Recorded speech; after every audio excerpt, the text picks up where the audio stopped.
क्या आपने कभी ऐसा कुछ मांगा है जो आपको लगा कि आपकी जिंदगी बदल देगा, और जब वो मिला तो पता चला कि वो आपके लिए सही नहीं था? आज की कहानी एक ऐसे राजा की है जिसने सिर्फ एक इच्छा मांगी थी, लेकिन उस इच्छा ने उसकी पूरी जिंदगी उलट दी। यह सिर्फ एक कहानी नहीं है, यह है एक चेतावनी कि हर इच्छा पूरी हो जाना जरूरी नहीं कि अच्छा हो। बहुत समय पहले की बात है। एक समृद्ध राज्य में राजा मिडास नामक एक राजा राज करता था।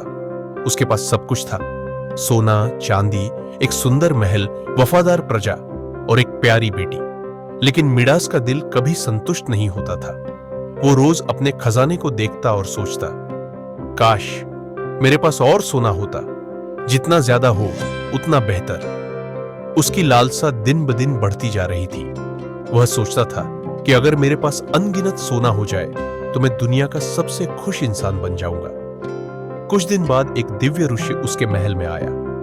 राजा ने उस ऋषि का अच्छे से आदर सत्कार किया और कुछ दिन उनको महल में रखकर खूब सेवा की। राजा की सेवा देख ऋषि अति प्रसन्न हुए। उसने राजा से कहा, राजन, मैं तुम्हारी सेवा से अति प्रसन्न हुआ हूं। मैं तुम्हारी एक इच्छा पूरी कर सकता हूं, जो चाहे मांग लो। राजा मिडास के चेहरे पर चमक आ गई। उसके मन में फिर से वो लालसा जागने लगी। उसने बिना कुछ सोचे बोल दिया, मैं चाहता हूं कि मैं जिस भी चीज को छूऊं वह सोने में बदल जाए। दिव्य व्यक्ति थोड़े चिंतित हुए। उन्होंने पूछा, क्या तुमने इस पर गहराई से विचार किया है? यह वरदान जितना दिखता है उतना सरल नहीं है। लेकिन राजा जिद पर अड़ा रहा। उसने कहा, अगर आपको कुछ देना ही है तो मेरा यह वरदान पूरा कीजिए। दिव्य व्यक्ति के पास अब कोई और उपाय नहीं था। दिव्य व्यक्ति मुस्कुराए और बोले, ठीक है, तुम्हारी इच्छा पूरी हो गई है। राजा ने जैसे ही पास में रखे एक पत्थर को छुआ, वह तुरंत चमकदार सोने का बन गया। वह उछल पड़ा, वाह, अब मैं सबसे अमीर इंसान हूं। उसने महल की दीवारें, बाग के फूल, यहां तक कि मेज और कुर्सियां भी छू ली। सब सोने में बदल गए। वह खुशी से झूम रहा था।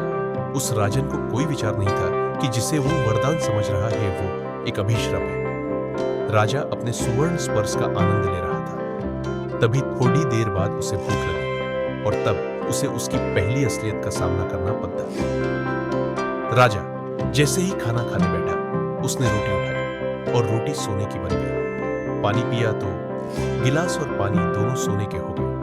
अब उसे डर लगने लगा। वह चिल्लाया, ये क्या हो रहा है? मैं तो अब कुछ खा पी भी नहीं सकता। राजा मिडास अब चिंतित होने लगा। इतने में उसकी बेटी दौड़ती हुई उसके पास आई और बोली, पिताजी, आप इतने परेशान क्यों हैं? राजा ने जैसे ही उसे गले लगाया, वह एक सोने की मूर्ति में बदल गई। राजा की आंखों से आंसू बहने लगे। मैंने सब कुछ खो दिया, मेरी बेटी, मेरी सबसे कीमती चीज। वो महल के सिंहासन पर गिर पड़ा। राजा को उसकी लालच के नतीजे का पछतावा का एहसास होने लगा। राजा तुरंत उस दिव्य व्यक्ति के पास भागा और रोते हुए कहा, मुझे मेरा वरदान वापस चाहिए। यह वरदान नहीं, श्राप है। दिव्य व्यक्ति ने कहा, अब तुम समझे कि असली संपत्ति क्या होती है। राजा ने सिर झुकाकर कहा, मेरे परिवार का प्यार, मेरा जीवन, मेरी खुशी सोने से कहीं ज्यादा कीमती है। ऋषि मुस्कुराए और राजा को पवित्र नदी के जल से स्नान करने को कहा और जो कुछ उसने छुआ था सब वापस पहले जैसा हो गया, उसकी बेटी भी। उस दिन के बाद मिडास ने कभी सोने की लालसा नहीं की। उसने उस दिन के बाद जाना कि जीवन की असली खुशी अपनों के प्यार से मिलती है, ना कि सोने से।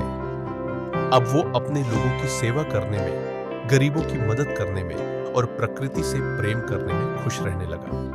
ये कहानी हमें ये सीख देती है कि हर इच्छा पूरी होना जरूरी नहीं कि अच्छा हो। असली सुख बाहरी चीजों में नहीं, रिश्तों, प्यार और संतोष में है, और लालच हमेशा विनाश का कारण बनता है। तो दोस्तों, अगर आपको कभी लगे कि काश मेरे पास ये होता, तो एक बार ठहर कर सोचिए, क्या वाकई वो चीज आपके जीवन को बेहतर बनाएगी या सिर्फ कुछ समय की खुशी देगी? सोच समझकर इच्छाएं करें, वरना वो सोने की तरह भारी पड़ सकती है। अगर आपको ये कहानी पसंद आई हो तो वीडियो को लाइक और चैनल को सब्सक्राइब जरूर करें और कमेंट में बताइए कि आपको इस कहानी से क्या सीख मिली।